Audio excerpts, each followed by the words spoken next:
The Speaker of the House, the gentleman from Ohio, is recognized for 1 minute. Let me thank my colleague for yielding. The American people don't want to shut down, and neither do I. I didn't come here to shut down the government. I came here to fight for a smaller, less costly, and more accountable federal government. But here we find ourselves in this moment dealing with a law that's causing unknown consequences and unknown damage to the American people and to our economy. And that issue is Obamacare. For those of you who don't recall, it was passed in the middle of the night, 2,300 pages that no one had ever read, and it's having all types of consequences for the American people, our constituents, having all kinds of consequences for employers. And as a result, over the last year or so, last couple of years, the president, given his friends and the labor unions, some 1,100 waivers to this law. This summer, the president decided, well, we're not going to enforce the employer mandate. Big employers around the country are all upset about having to make sure they provided health care for their employees, causing big problems. And the result of all of this is you've got employers all over the country who can't hire people, who are cutting the hours of their workers. It's having a devastating impact. Something has to be done.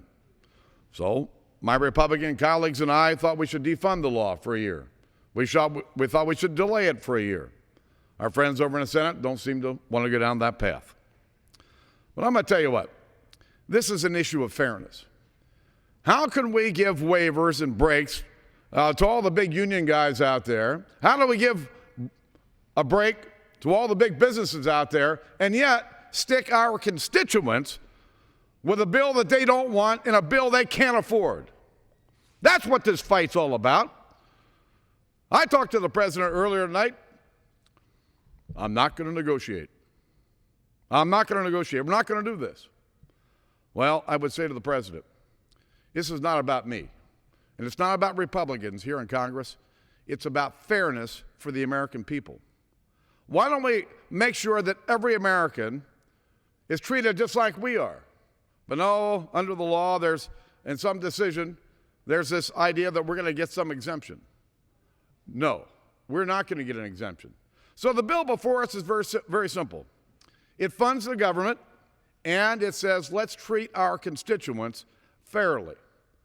No more mandate for the next year that you have to buy insurance that you can't afford.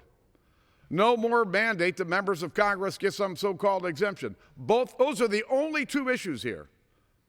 All the Senate has to do is say yes, and the government's funded tomorrow. Let's listen to our constituents, and let's treat them the way we would want to be treated. I yield back.